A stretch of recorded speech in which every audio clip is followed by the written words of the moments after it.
Good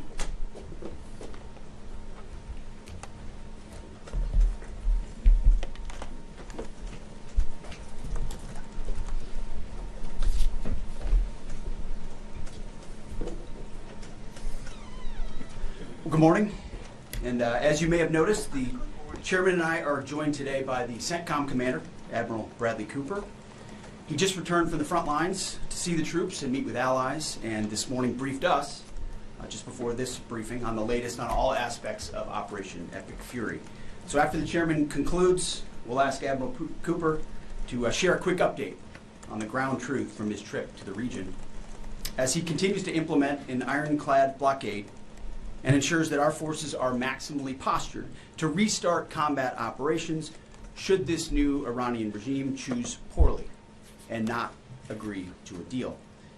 And that is what we urge this morning, that this new Iranian regime choose wisely, which is where we'll start with a message to Iran's military leadership, to the KH leadership and IRGC leadership. We're watching you.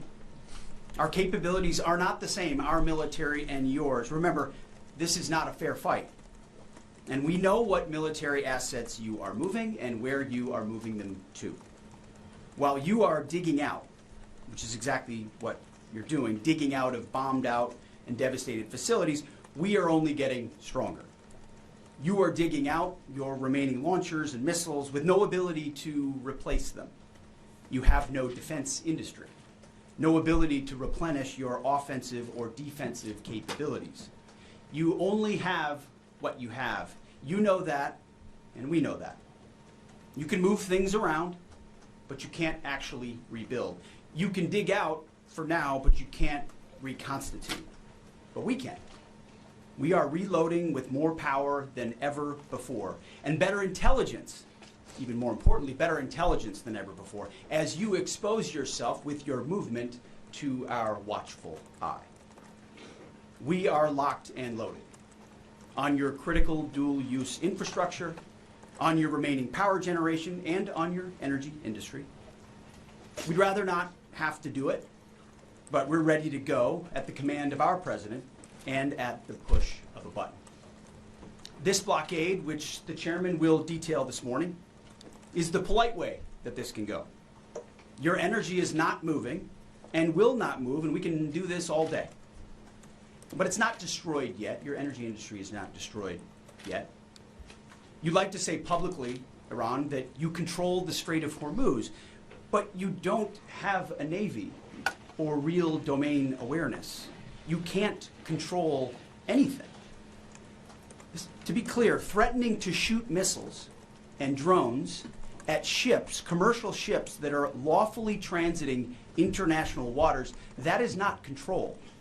That's piracy. That's terrorism. The United States Navy controls the traffic going in and out of the strait because we have real assets and real capabilities. And we're doing this blockade, performing it with less than 10% of America's naval power. The math is clear. We're using 10% of the world's most powerful Navy, and you have 0% of your Navy. That's real control, and we have a long track record of dealing with pirates and terrorists. But there is an alternative. As our negotiators have said, you, Iran, can choose a prosperous future, a golden bridge, and we hope that you do for the people of Iran. In the meantime, and for as long as it takes, we will maintain this blockade, successful blockade. But if Iran chooses poorly, then they will have a blockade and bombs dropping on infrastructure, power, and energy. And at the same time, Treasury Secretary Scott Bessent and our friends over at Treasury are launching Operation Economic Fury as well, maximizing economic pressure across the entirety of the government. To Iran, choose wisely. The world watched, and so did you, as the U.S. military moved seamlessly from major combat operations to a world-class blockade. We can make that transition again, very quickly, and even more powerfully than ever. At the direction of President Trump, the War Department will ensure that Iran never has a nuclear weapon. Never. We'd prefer to do it the nice way, through a deal led by our great vice president and negotiating team, or we can do it the hard way. We urge this new regime to choose wisely. Speaking of choosing wisely, a note to the press corps, to the American media, as I just can't help but notice the endless stream of garbage, the relentlessly negative coverage you cannot resist peddling, despite the historic and important success of this effort and the success of our troops. Sometimes it's hard to figure out what side some of you are actually on. It's incredibly unpatriotic. This same press corps, not this exact same press corps, but at least an older press corps, bent over backwards during the Biden administration to explain away, you explained away, the disastrous and disgraceful Afghanistan withdrawal. You called it the greatest airlift in American history. It's almost like you're cheering only for one side. This past Sunday, I was sitting in church with my family, and our minister preached from the book of Mark, the 3rd chapter. And in the passage, Jesus entered a synagogue and healed a man with a withered hand. The Pharisees came to watch. And as the scripture reads, they came to see whether Jesus, would heal him, or he would heal him on the Sabbath, so that they might accuse him. You see, the Pharisees, the so-called and self-appointed elites of their time, they were there to witness, to write everything down, to report. But their hearts were hardened. Even though they witnessed a literal miracle, it didn't matter. They were only there to explain away the goodness in pursuit of their agenda. As the passage ends, the Pharisees went out and immediately held counsel against him, how to destroy him. I sat there in church and I thought, our press are just like these Pharisees. Not all of you, but the legacy Trump-hating press. Your politically motivated animus for President Trump nearly completely blinds you from the brilliance of our American warriors. The Pharisees scrutinized every good act in order to find a violation, only looking for the negative. The hardened hearts of our press are calibrated only to impugn. I would ask you to open your eyes to the goodness, the historic success of our troops, the courage of this president, and this historic moment for a deal that could end the Iranian nuclear threat, the incredible battlefield victory laid before your eyes, the not one, but 2 incredible rescue missions, miracles, you might say, or a locked-in blockade. Or how about historic recruiting numbers?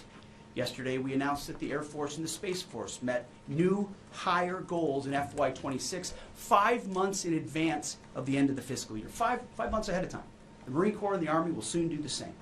2-3 years ago, we couldn't meet lower recruiting numbers, not even close. Where are the reports on that? Where's the coverage of the new spirit in the country, the new spirit in the ranks, the surge of Americans wanting to join the greatest military in the world? Nothing from the fake news. We sense a pattern. You see, on the battlefield, these are demonstrations of uniquely American capabilities, strength and resolve. It's all around you each and every day. But in the press, you only seek the negative, earning each and every day the fake news label. But the American people, with goodness in their hearts, see past the Pharisees in our press. They see the goodness. You watching, you see the goodness. They see the success. They see the reality.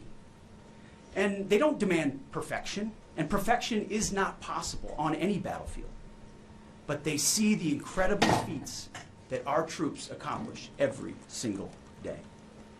So to those troops, stay focused, block out the noise, stay aggressive. You are showing the world what it means to be an American warrior. You are making this building and the American people proud. We pray for you every day, and we have your back in every way. And to Iran, choose wisely. I pray you choose a deal which is within your grasp for the betterment of your people and for the betterment of the world. In the meantime, the War Department is locked and loaded. Mr. Chairman, over to you. Thank you, Mr. Secretary, and good morning, ladies and gentlemen. Thank you for being here today. Last week, the President of the United States directed a ceasefire that temporarily paused major combat operations in Iran.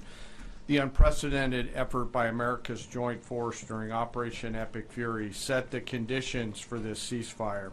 And as the Secretary said, I'd like to emphasize during this pause that the United States joint force remains postured and ready to resume major combat operations at literally a moment's notice.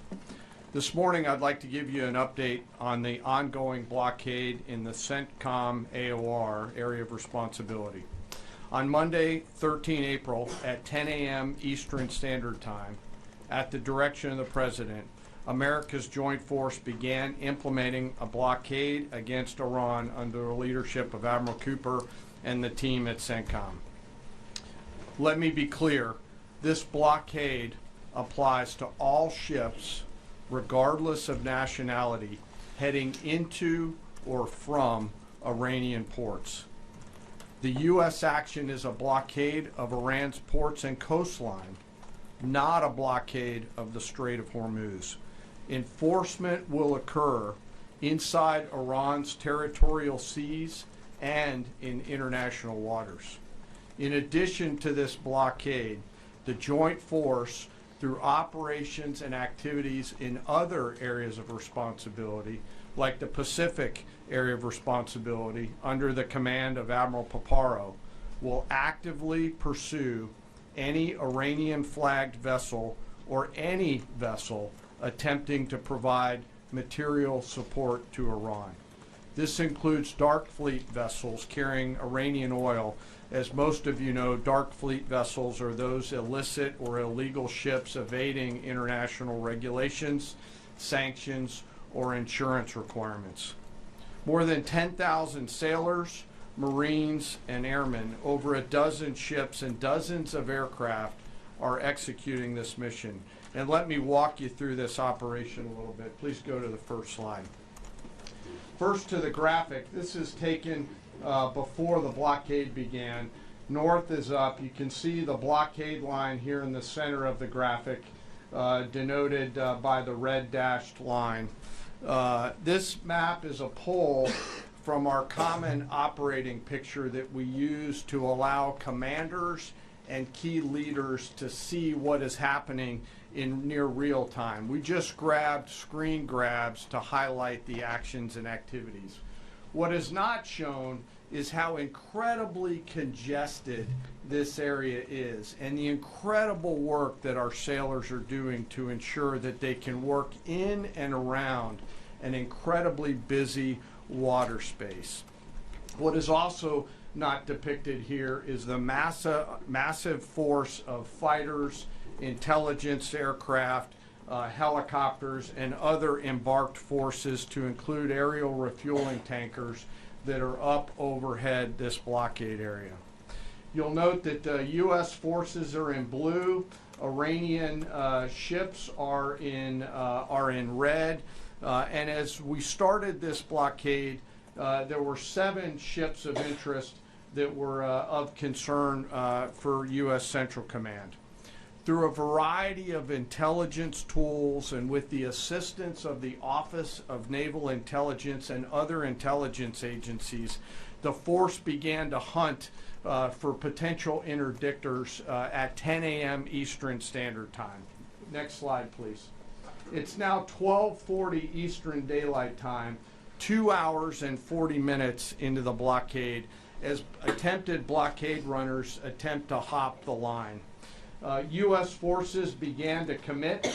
Out in front of them was a range of intelligence, surveillance, reconnaissance, and tactical assets.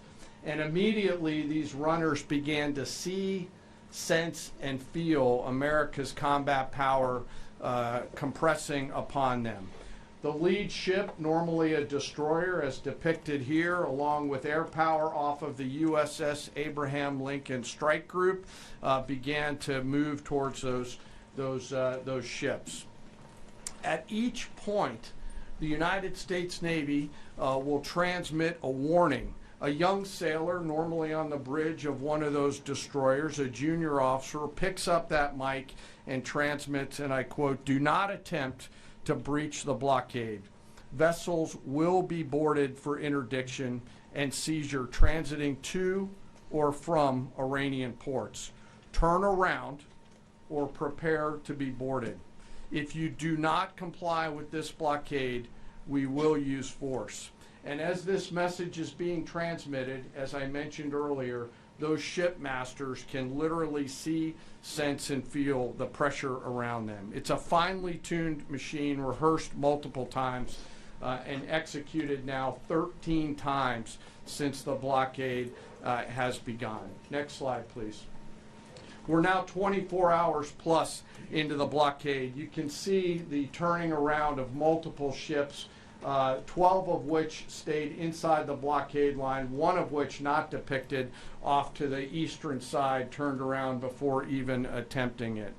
Any ship that would cross the blockade would result in our sailors executing pre-planned tactics designed to bring the force to that ship, if need be, board the ship and take her over. And that includes a series of escalated force options, which could include warning shots and others. Next slide. The final graphic shows taken at 11:20 p.m. the night of 14 April. You can see that the captains of all these ships have made the wise decision not to move, transit, or run this blockade. As I mentioned, so far 13 ships have made the wise choice of turning around. And as we continue to hold this blockade at the order of the Secretary and the President, any vessel that compares to comply with our instructions will be dealt with accordingly. As of this morning, U.S. Central Command has not been required to board any particular ships. And I'll remind you that we are also conducting similar maritime interdiction actions and activities in the Pacific AOR against those ships that left that area before we began the blockade. Before I turn it over to Admiral Cooper, I want to talk briefly today about the men and women enforcing the blockade, America's sailors and Marines, and today particularly our destroyer and surface forces. When we talk about an American destroyer, it's important that you and the American people understand their capabilities. An Arleigh Burke-class destroyer are the backbone of the United States Navy surface fleet. Over 500 feet long, they displace 9,000 tons, and it is the sports car of the United States Navy. From the keel to the mast, they stand nearly 10 stories tall, and their 4 gas turbine engines can drive the ship at 30-plus knots.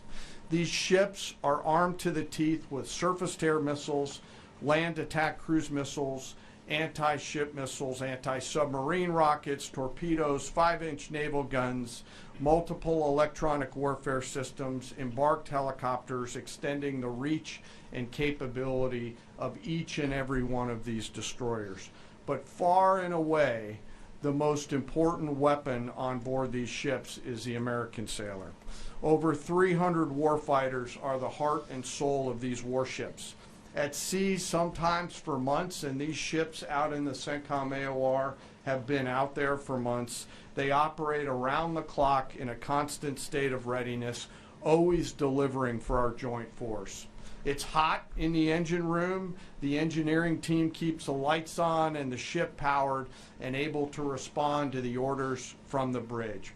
On that bridge, our sailors maintain a constant watch, maneuvering the ship tactically and safely through always congested water space. And there is a lot out there. It is like driving a sports car through a supermarket parking lot on a payday weekend with thousands of kids in that parking lot as you attempt to maneuver through there to get to that ship that would attempt to run that blockade. Down in the Combat Information Center, the CIC, the Tactical Warfare Center of the ship, that is where the decisions are made. As threats appear, these young sailors are making real-time decisions on how to identify these threats and handle them, and they always deliver. These ships are run by the youngest sailors in our surface warfare Navy. The helmsman, the sailor on the watch at the bridge, is normally just between 18 to 19 years old, and they are trusted to drive this warship through that supermarket parking lot without hitting anything. The conning officer, an equally young commissioned officer who's normally just a few years out of college, is the ones that are giving that young helmsman the orders on where to take that American warship to execute the mission that the Secretary and the President has given us.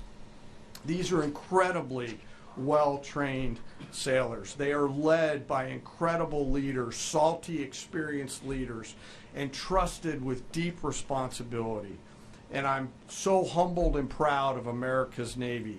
These sailors choose to take the road less traveled to go into the historic surface Navy, and they deliver every single day. Finally, as I often do, I want to highlight one of those surface sailors today and remember our fallen. Today we remember Ensign Robert Thompson of the U.S. Laffey, who died on this day in 1945 in the Battle of Okinawa. He was killed while fighting a fire along with 31 others as 2 Japanese kamikaze aircraft hit their ship.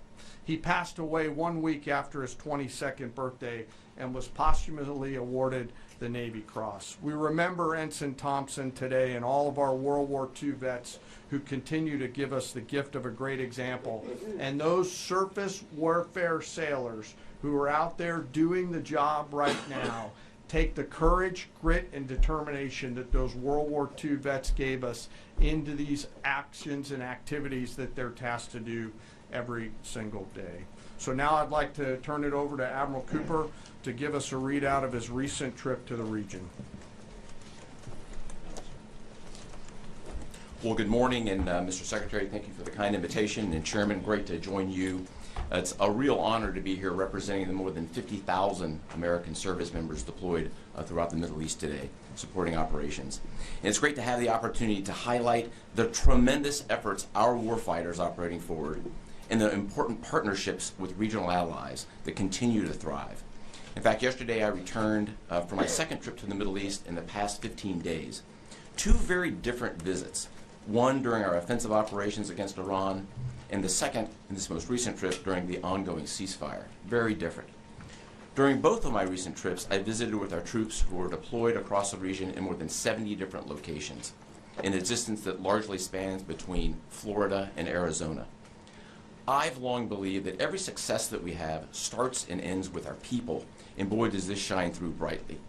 During these visits, I had the privilege of personally recognizing more than 100 servicemen and women for their extraordinary valor, their courage, and their initiative under fire and delivering fire. And every time I interact with these young men and women downrange, I am deeply inspired by their courage, their resilience, and their unwavering commitment. The stories are remarkable. In many cases, you've seen this play out over TV. Fighter pilots who took out Iranian missile launchers in the moments prior to their launch against Americans and our partners, and who hit key military targets in and around Tehran on the attack more than 13,000 times. I met with some of the teams that helped to bring our F-15 airmen home safely from Iran and heard first-person accounts of the stories. Absolute heroes. I spent time with our troops who are employing cutting-edge tactics and technology for the first time in warfare. I won't be able to talk about what those are, but these young men and women are breaking new ground. It's incredibly inspiring. I met with teams who launched our own one-way attack drones into Iran. These were originally Iranian-designed drones. We brought them back to America, took the guts out, put a made American stamp on them, and fired them right back to Iran. Very effective. I met with teams who were employing AI every single day to help us sift through vast amounts of information to help us make decisions faster. And importantly, humans are always in the loop in this process. I met with our Space Force teams and our cyber specialists, whose work cannot be discussed, but who serve with indispensable impact. I met with our logisticians and sustainers all over the region. There is just no military that executes logistics like the U.S. military.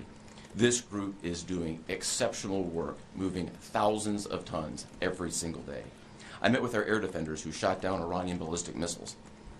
My message for this group in particular is that their actions most certainly saved thousands of lives across the Middle East during Epic Fury. And all told, my personal assessment is, after these couple of trips, is our troops are highly motivated, they're focused, they're vigilant, and they're ready. And they're using this time to do a couple of things. We're rearming, we're retooling, and we're adjusting our tactics, techniques, and procedures. There's no military in the world that adjusts like we do, and that's exactly what we're doing right now during the ceasefire. A little note about partners. My discussion with regional allies and partners, both at the senior civilian level and the senior military level, reinforced our shared commitment to regional security. But beyond that, having now fought together, side by side, I assess that our military partnerships are stronger than ever as we continue to maintain a very active defense posture across the region during this ceasefire. And that posture stretches across the entire Arabian Peninsula, and it runs from northern Iraq all the way down into the northern Arabian Gulf. In creating the largest air defense umbrella in the world across the Middle East, we embedded specially trained U.S. military air defenders alongside our partner nation soldiers, side by side, literally side by side. And to give you a sense of their contribution and impact, the King and Crown Prince of Bahrain both personally knew our soldiers by name. These leaders expressed appreciation for our service member who continue to stand shoulder to shoulder with our partners in support of regional defense. And this is a sentiment that is widely shared across every Gulf ally. I heard this message over and over again, which is, we stand with you. As the Secretary and the Chairman have said, Bahrain, UAE, Saudi Arabia, Qatar, Kuwait, and Jordan have been exceptional teammates. I had a chance to meet with both their senior leadership as well as their troops. Boy, equally inspiring and equally committed to mutual defense. They defended Americans and they defended their own country. It was inspiring. And there's been no better teammate than Israel. Together, the four best air forces in the world, the Israeli Air Force, the U.S. Air Force, and the air forces of the U.S. Navy and U.S. Marine Corps, together met and exceeded our own military objectives over and over again. Twice in the past 2 weeks, I've met with the Israeli Chief of Defense to ensure that we remain closely aligned, and we do. And then finally, let me just close by saluting the brave men and women who are in uniform and who continue to answer the call with unrivaled lethality, great teamwork, and resolve. We've asked them to stay ready during this period, and that's exactly what they're doing. I couldn't be prouder, and I know that you and the American people share in that same pride. Thank you so much. All right, we'll take a few questions. Go ahead. Thank you. Alexandra Ingersoll, One American News. How is the Iranians' decimated command and control affecting the ceasefire at this juncture? Ergo, how are we enforcing a ceasefire with an enemy who has virtually no command and control? And then one other question about the Houthis being, have the Houthis been an issue in the Straits of Hormuz and the Bab al-Mandab Strait at the Red Sea, or are we tracking that militarily? Appreciate that. On the ceasefire front, it's right. Their command and control capabilities are highly degraded, so their ability to talk, see, sense is at the worst it's ever been.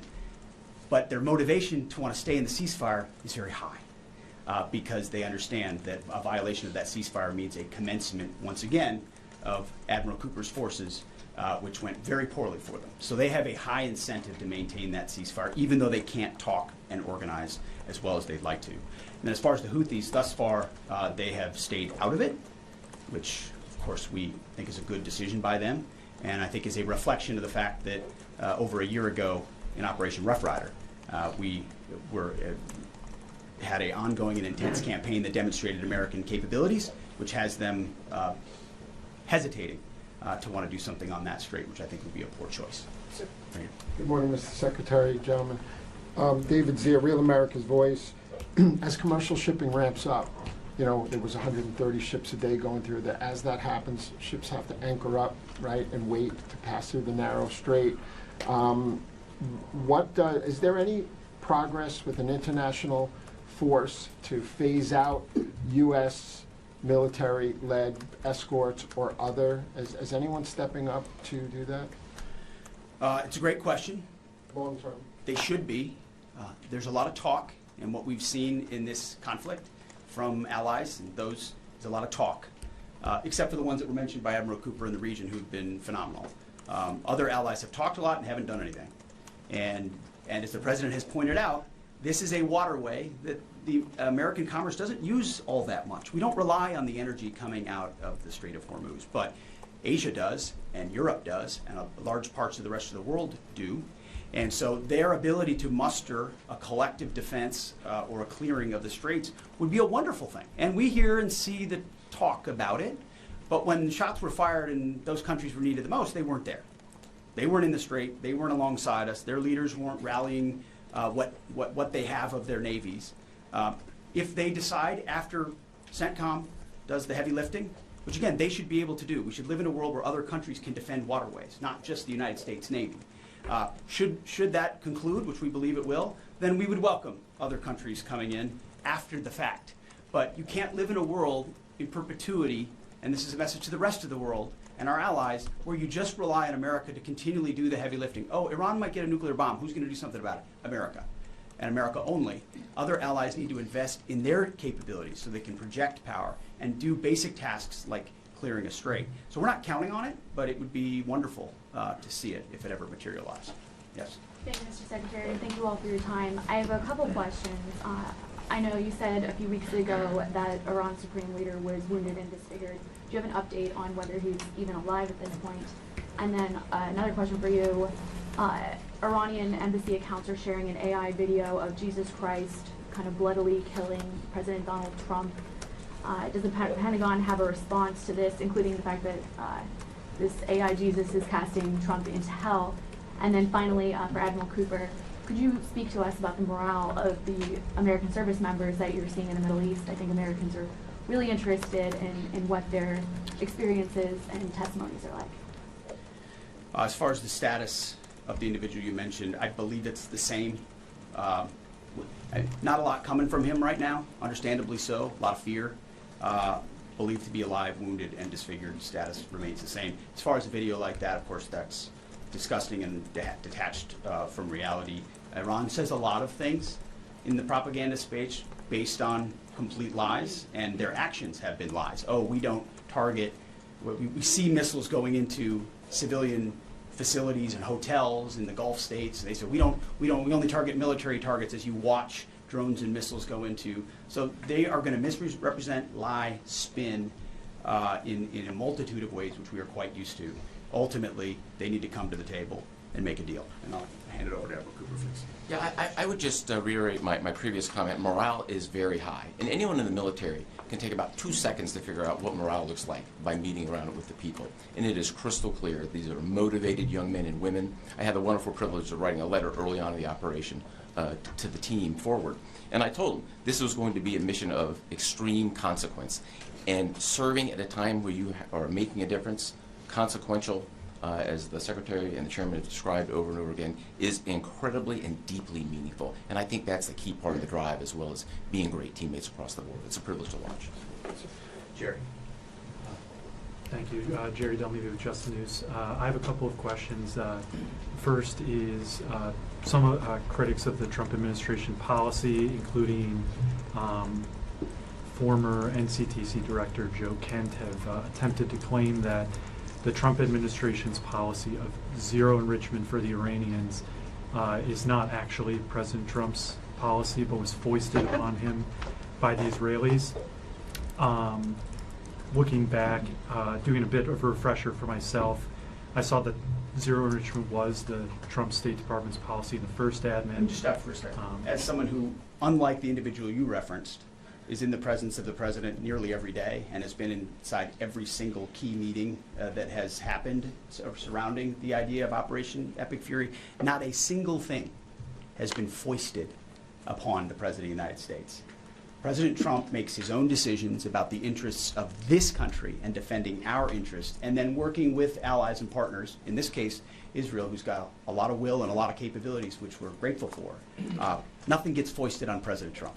So those people who are not in those meetings who like to say things about that are just flat wrong. I have a quick one for Admiral Cooper, if that's Sure. okay.